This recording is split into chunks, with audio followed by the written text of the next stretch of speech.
The floods in 2002 arrived after long weeks of severe droughts.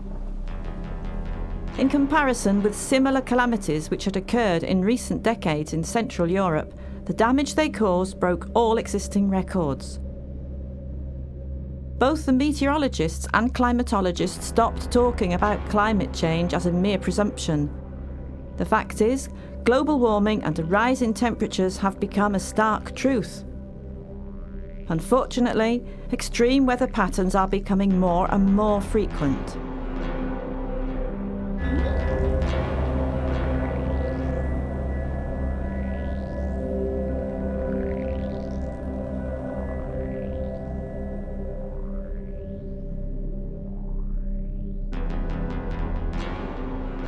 The cause of climate changes is anthropogenic in origin, meaning it's the result of human activities.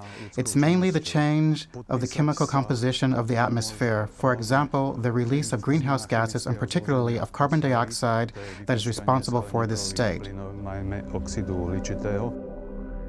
If things continue as they have up to the present, and humanity does not take any relevant steps to stop its activities, it may happen that over the course of the next 100 years, 35 billion tons of carbon will be emitted onto the atmosphere, and 100 years from now, the average global temperatures will rise by 5.8 degrees centigrade from the present levels. This would indeed be a large-scale catastrophe.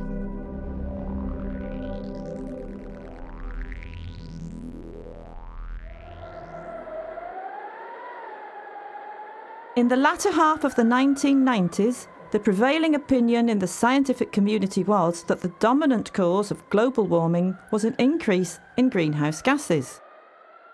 But it's not only greenhouse gases that are to blame. We humans are also to blame for removing water from large areas of the Earth's surface, of drying these areas out. So instead of the shades forest, we have hot water where days are hot and nights are cold, like the steppes or the Sahara.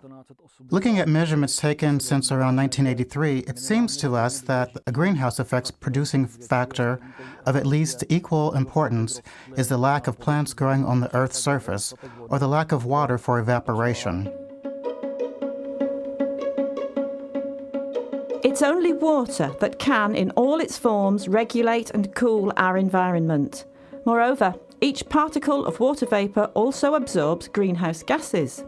If there is little water in the atmosphere, then the effect of the greenhouse gases is even more adverse. A drop or molecule or water vapor molecule in the atmosphere also serves as a filter. For example, the Earth's thin protective envelope and interactive with the planet's dried out surface results in a doubling rise in temperature, which means that the recent climatic changes are growing in geometric series. This is not a linear process, though, since the atmosphere, the protective envelope, has been disassociating, resulting in sudden invasions of cold frontal systems and hot weather suddenly changing into cold, bringing sudden downpours.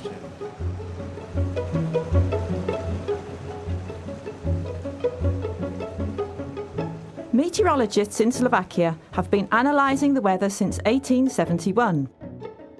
For 120 of those years, only 3 extreme years were recorded, while during the last decade of the 20th century, from 1990 to 2000, we've had 7 years with extreme weather fluctuations, accompanied by droughts and floods. During 1991-1992, we noticed for the first time a change in the weather patterns to the effect that the winter was very cold, followed by an abnormally dry summer. I think we can say that the weather has appeared to have gone mad since those 2 years.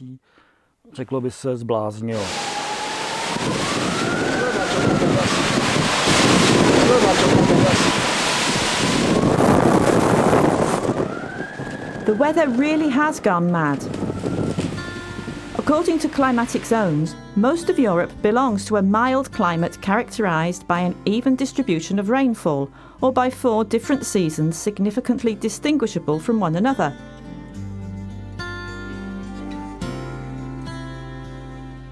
However, the weather has begun to behave as though we were in a climate zone characterised by conditions prevalent in the steppes. From our research and satellite observations, it seems that the problem has, at minimum, a pan-European dimension. It's not only our country that has been drained of its water, all the neighboring countries have been as well, some much more drastically. France, for example, has been extensively drained. Germany and Spain are lacking water to such an extent that much of these countries have become a semi-desert. Some 170 years ago, we had half again as many forests as today. Clear cutting, where areas are completely cleared of trees, at that time was an exception in the mountainous and spring areas of Europe. Today, the areas with dried out forests, marked by erosion, have been growing every day without restraint.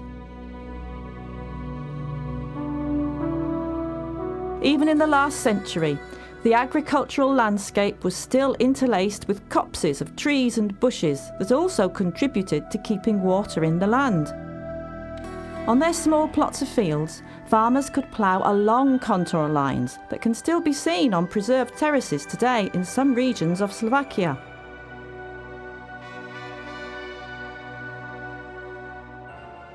The date is 1950, the second year of a 5-year plan. Following the Soviet agriculturalist experience, our cooperative farmers found that large-scale field plots allowed for better use of machinery. The balks that had created social boundaries before this and had often been the cause of many arguments regarding small pieces of land irretrievably disappeared from our fields. In essence, farmers have been devastating the landscape since Neolithic times, but only in the last century, under the slogan, "We'll command the wind and the rain," did they accelerate the landscape drying out processes. From the 1950s, cooperative farmers in Czechoslovakia merged over 70% of tiny field plots into primarily giant corn fields. That was the start of the large-scale growth of cultivated steppe grass. For over 1 million years, man has lived on Earth in the form he's in today. But he's been practicing agriculture for only 10,000 years. Over those 10,000 years, a number of civilizations have vanished. We can see the landscape of Afghanistan or pictures of the former Mesopotamia. In Iraq and Iran, this is because their agriculture is based on steppe plants, and steppe plants don't like flooding. So steppe conditions have to be prepared. Today, we've been preparing such conditions all over the country, by which I mean we've been draining the land and changing it into a steppe.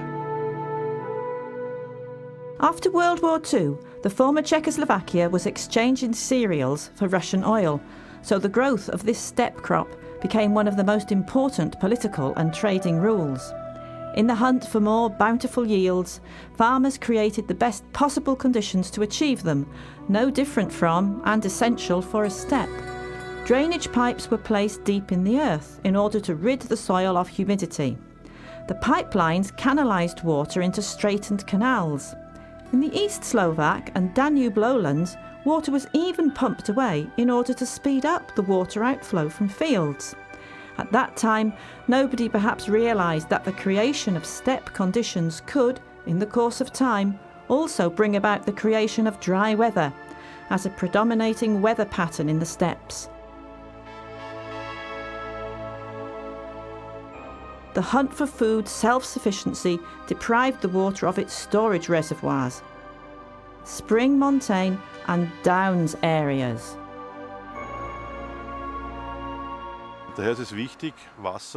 It's vital to keep water in the landscape in sufficient amounts, not only for plants, but also for the whole of nature.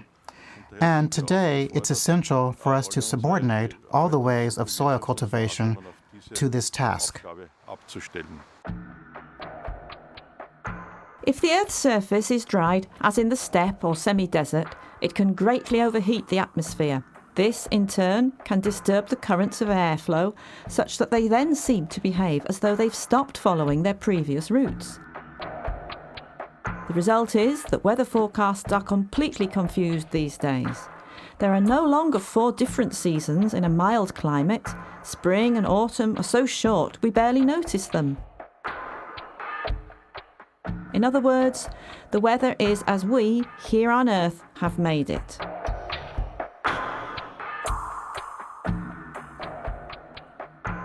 If we don't change our cultivation of our soil and don't adjust ourselves to this change, in the future we can expect far more dramatic changes in nature.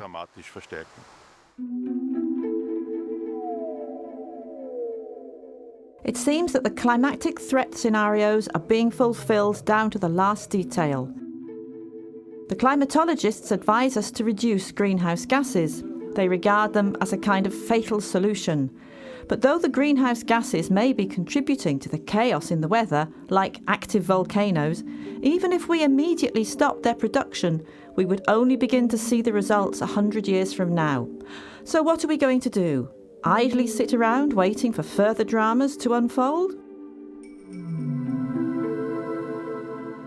It's the end of another summer's day, 5:30 p.m. The sun that has been shining the whole day, shedding 1,000 watts on each cubic meter. So 1,000 watts has been pouring down. The question is whether or not people influence this immense energy that's flowing down to our Earth every day. We can imagine two extreme situations. One, we can imagine that we have here a flooded meadow with a little fish pond and enough water and plants everywhere. Or a second situation, a concrete area here. When the energy of a nuclear plant, 1 block power, reaches the asphalt, and when we touch this 50 to 60 degrees centigrade hot area, we almost burn ourselves and realize that all the solar energy is changing into heat.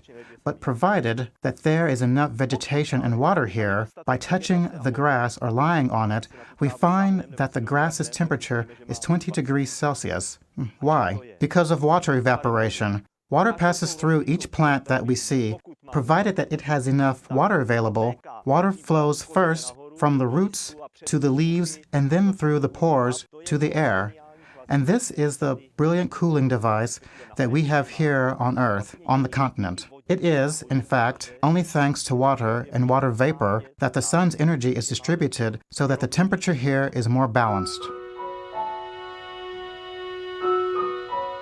By eliminating water from the soil and by eliminating vegetation during most of the year from the soil surface, we have also eliminated water's unique capability of cooling the climate and regulating the temperature. This breathing can only be done by transpiring plants that evaporate water. The natural hydrocycle, on which our lives depend, is precisely what has been disturbed. Each kind of vegetation has a different ability to regulate temperature. For example, cornfields have a different temperature and so a different content of water than trees.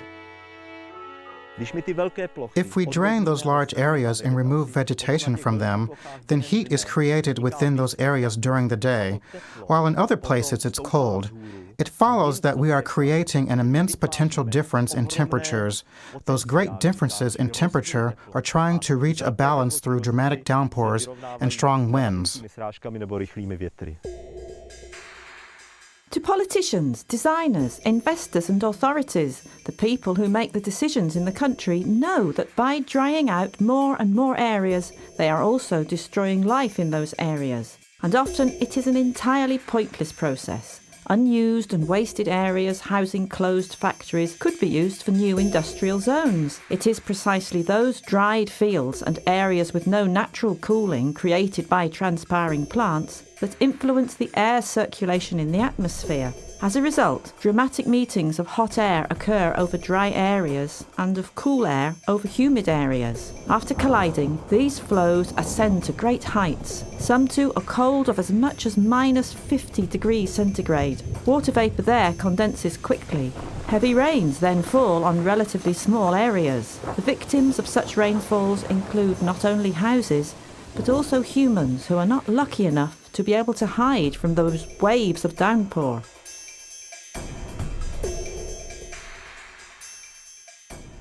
It was just like this phenomenon that was occurring in eastern Slovakia. The hot air, as it warmed up in the drained lowlands lacking transpiring cooling, met with the cool air over the nearby mountains. This caused condensation, resulting in tremendous downpours of rain over a relatively small area.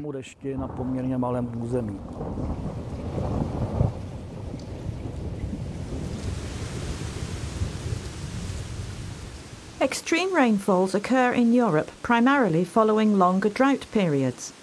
Warm air currents are spreading over increasingly larger areas. This is how the hot air from, for example, the Sahara in southern Europe extended in the summer of 2005. It met with the cool air over the Romanian mountains or over the Swiss Alps. The sudden jolt of the two currents resulted in extreme downpours of rain and subsequent flooding.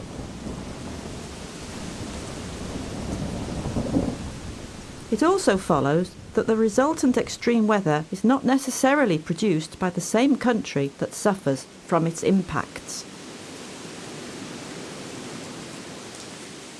Hydrological cycle analysis show that the drying out of land results in extremes of weather, such as the extension of rainless periods and total droughts, mainly in the spring and autumn seasons, followed by extreme downpours of rain in the summer.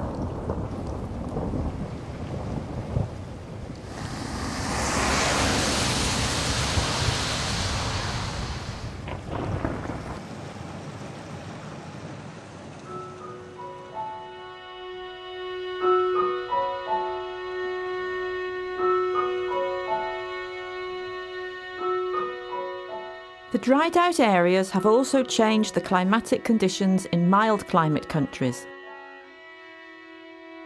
This is what happened in the East Slovak lowlands, and it's quite likely that the annual floods in East Slovakia are connected with the drying out of this well-known granary. Water resource management has caused further drying out of the landscape by eliminating river meanders and littoral vegetation from the land. Rivers, made as straight as a ruler, canalise water from the area too quickly before they are able to saturate the surrounding areas with water and to cool it. Es kann heute nicht mehr sein, dass wir It's no longer possible to do what we were doing over the past 50 years, to confine rivers in concrete corsets. This was a misguided concept, and we have to correct it. We have to bring rivers back to their original riverbeds, but not through concrete. Thank God, the concrete stage is over. Die Betonierphase ist weitgehend vorbei. It wasn't only the communist countries that indulged in the elimination of water from their lands. The developed European countries made similar improvements on their fields. They came to the realisation much sooner, however, that this method of water management adjustment wasn't effective. So many countries gave up melioration several decades ago, while we, in the former Czechoslovakia, were still doing it the other way round. We even increased and started the last stage of meliorations to be extended in the submontane areas. Humans generally do not duly appreciate the irreplaceability of water. 85% of the human body is water. When we want to preserve something, we dry it first. Then we dry our landscape and our environment. Then we eliminate life from it for a long time. Our cities are waterless, our landscape is also waterless, and it cannot fully work because it has ceased to be the main transfer of solar energy.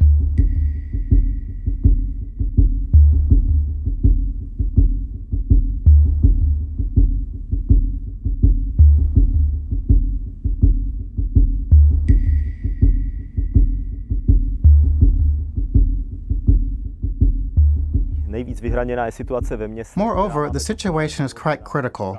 In cities that are completely drained of water, we have large concrete parking areas, we build giant supermarkets with additional parking lots, and no remaining trees. We should realize that each square meter that is drained of water contributes to the strengthening and the greenhouse effect, resulting in climatic changes in a bad sense of the phrase. And each square meter that holds water and vegetation is a contribution to a better climate on the earth.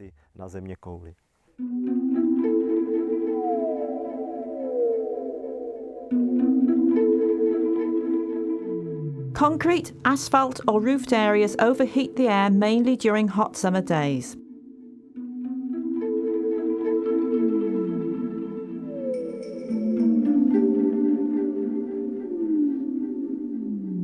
Can we imagine what might occur in our country with an average rise in temperature of a mere 5 degrees?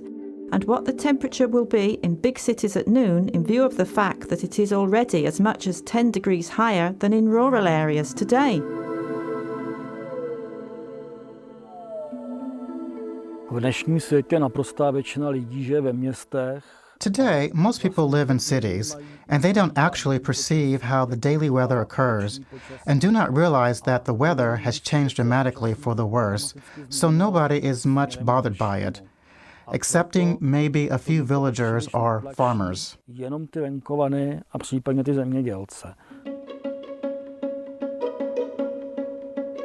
On one hand, we need more water in the environment and in the atmosphere. In this way, the impact of heat and drought could be mitigated, but we also need a healthy landscape during extreme downpours. If fields ploughed in contour lines catch more water during storms and downpours, not allowing it to run down to villages and cities, then why not change our ploughing methods and eliminate the long precipitous lines in our hills? Rainwater runs down the precipitous lines in fields too quickly and is drained in a few minutes, causing big flooding in the lower areas and lowlands.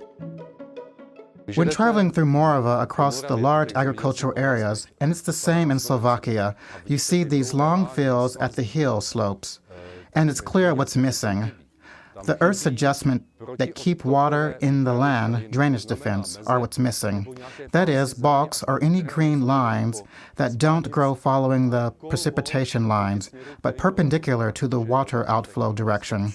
Because water always flows downhill, when we give water too large a space, allowing it to accelerate its running, then we can be sure it will cause some great damage in the lower areas below its river basin.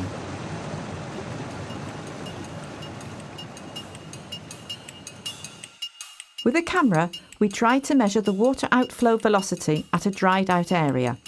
While water in the simulated meanders, that is naturally curved riverbeds, was transported only slowly, water flowed much faster through a narrowed, canalised river section.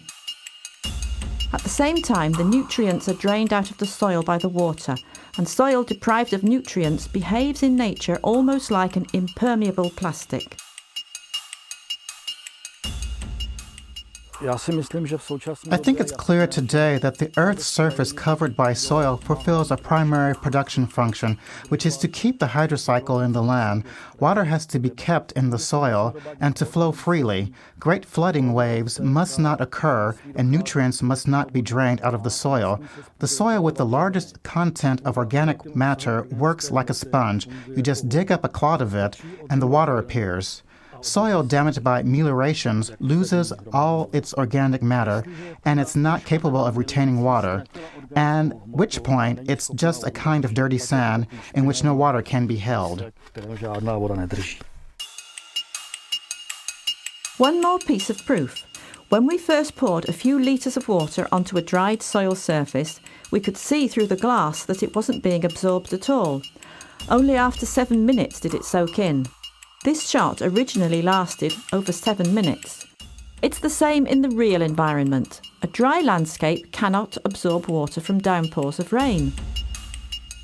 When we added water during our test, the result was a rise in water level, but the water still wasn't absorbed. This illustrates why the impacts of floods are increasingly dramatic. The wetter the soil is, the more water it can absorb. This is a paradox that our water resource managers don't believe. They think the drier the soil is, the more water it can absorb. It is vital to change our methods of soil management to start to support nutrient formation in order to achieve greater ability of the soil to absorb and retain water.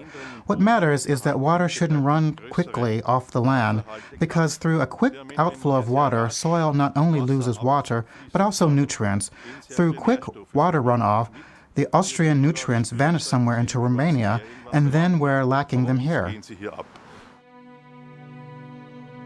However, other important landscape managers must be also involved in these changes, the water resource managers. Most of the rivers and streams in the Slovak and Czech republics have been straightened. Water was meant to be kept in the land by dams. It is the healthy soil, however, that is serving as a water reservoir of much greater capacity than the total of all the former Czechoslovak dams have ever had. Unfortunately, the idea that the land can only be saved by canals and large dams is still dear to water managers today. I personally think that this is due to two reasons. One, a great many of the current specialists belong to those groups who made the meliorations mentioned earlier.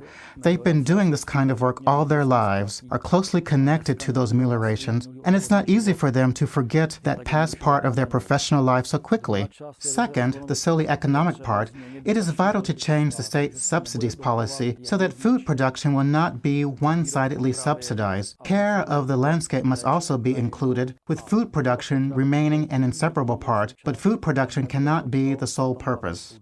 Cooperation is vital in each field. In water management, forest management, agriculture, only a narrow specialization is predominating. And this is why we have so much operational blindness. It should be crucial that the high ruling posts also consider the so-called generalists and give them a chance. These generalists are able to consider all the other interconnections while being bold at the same time, because the changes that we are facing today are going to be very painful. The community of researchers who understand the cause of climatic changes in the entirety of its complex and interconnected relations is ever growing. As early as 1992, a team of Czech experts had decided to bring the land in the Jindřichův Hradec area back to its original state, before the times when small fields were vanishing in the Czech lands due to visions of great yields. The members of a cooperative farm in Malovice, in the České Budějovice area, also merely decided to bring this inauspicious heritage to an end. We are standing in a spring area in Synnotyn in Czech Canada. In the early 1990s, this lovely landscape was one big plowed field plot. Later, grass was grown on it, but the drainage pipes were still left underground, so everything around was dried as a result of the fast water runoff from the area. In order to correct this state, it was enough just to make the bogs in contour lines and to create clay barriers in order to reduce the release of underground water from the area and to care thoroughly for the greenery that's left here. After some years of non-traditional experimentation in Synnotyn, as one of the 5 experimental areas in the Czech lands clearly showed, the landscape needed rich and diverse vegetation. In the first year of the project implementation, 1995, the plants had a much lower transpiration capacity than they had after 10 years of the microbasins revitalization.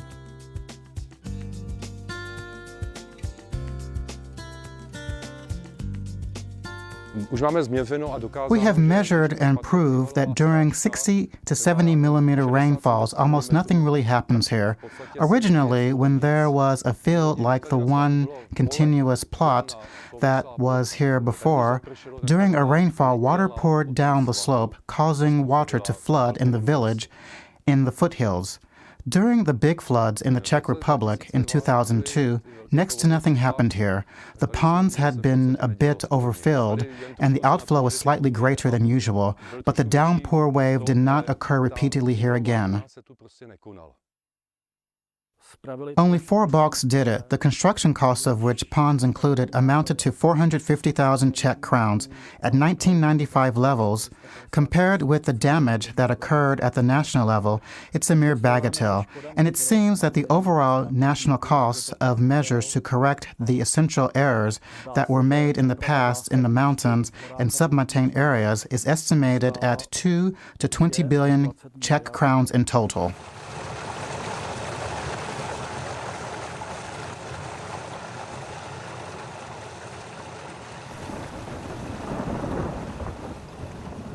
Vlastně proti velké vodě se dá bojovat vodou. Actually, we can fight against big water with water. Strangely enough, but I think it's true. The thing that is the small hydrological cycle should be encouraged everywhere in the country. This is what the agriculturalists in particular should be considering, since they directly depend on this ecological stability. But so should the state authorities responsible for area planning, and ultimately for every one of us. A měl by o to pečovat každý. The population on the Earth is growing, but is this an argument for roofing off each piece of nature and asphalting over vast areas? Many hypermarkets have been built in Slovakia recently, each with far greater sized parking lots than are needed. As time has gone by, they have been shown to be unnecessary. Instead, many green breathing and cooling areas could have remained in the cities. We have built new, supposedly more up-to-date pedestrian zones, removed the greenery from them and confined the vegetation to plant pots. But greenery placed in plant pots doesn't possess even 1% of the capacity and ability of natural soil with its rich greenery to cool the environment.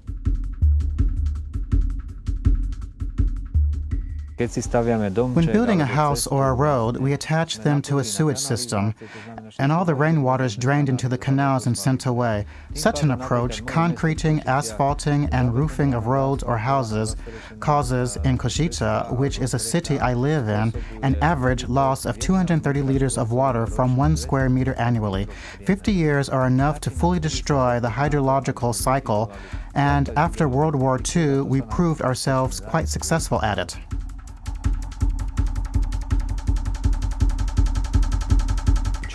Humans will not stop until they have covered the Earth's surface with concrete and canalization so that the water can flow off of it as quickly as possible. They call this order, but it's not the order of nature. This is not even a step. It's a desert where solar energy is changed into heat, and here we have the problems we spoke of before. In cities, too, we urgently need to have vegetation and greenery. We could even put them on rooftops in pots of water. This would help circulate water in the environment, cities included, provided that the solar energy shines on the city at 60 square meters. Then the heat is much greater than the energy generated by all our power plants.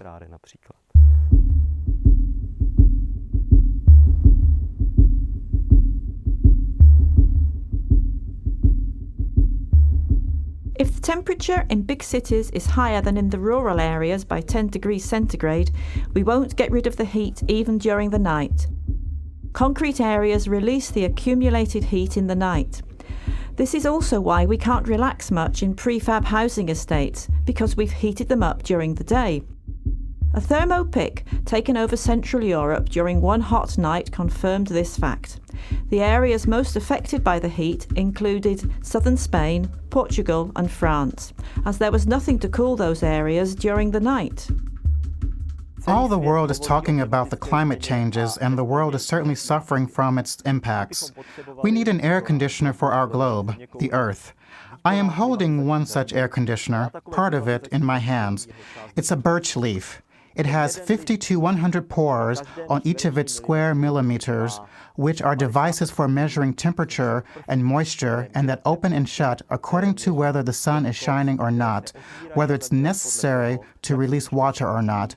So the few trees that we see here actually beat several man-made air conditioning devices, on which we spend incredible amounts of money in sealed buildings. Those trees, with their air conditioning devices, have been running at full power today.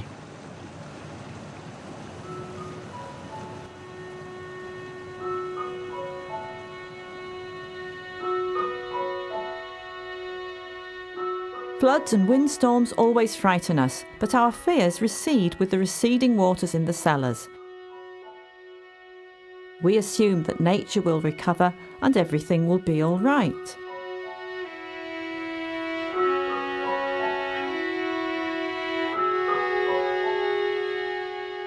We have around 10 years to change the management of the river basin and the management of the landscape in order to saturate and restore water in the land. Otherwise, floods will be on the increase. Weather extremes will occur with greater and greater frequency.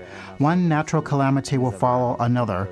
Droughts and fires will occur, and we will not be able to stop it if we do not bring water back to the land. Over 90% of the people in high posts who make the decisions usually close themselves in architecturally highly attractive buildings made of glass or aluminium, of stylish design with air conditioning. Most of them don't even notice when the calamities are on their doorstep, except when they're calculating the damage caused by floods.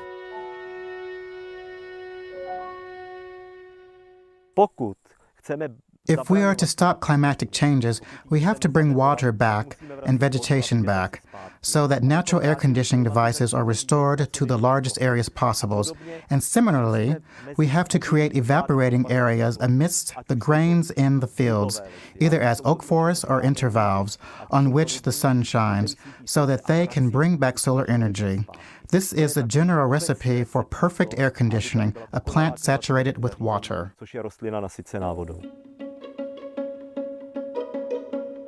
Slovakia lies on the roof of Europe.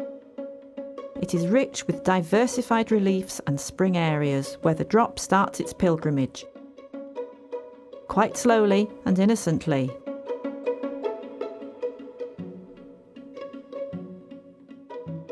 Gradually, it enriches the springs, creeks and rivers that saturate the valleys. It is a wealth greater than the most prestigious bank accounts. Its value may decrease rapidly, provided that we refuse to realise that the landscape's air conditioner is out of order. The longer we take to accept this fact, the more frequently and strongly we will be hit by extreme weather.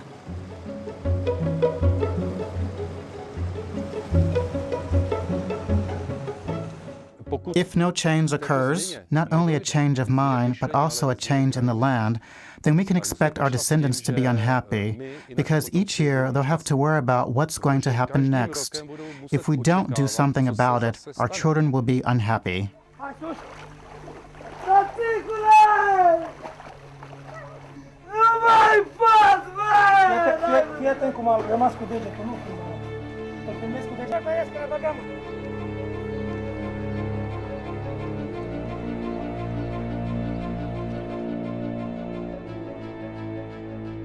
(2005's floods in Romania, Bulgaria, France, Austria or Switzerland are just another memento for Central Europe. The floods showed how strong they could be, but they also warned us that the incidence of calamities is not now increasing from year to year, but based on recent evidence, from month to month.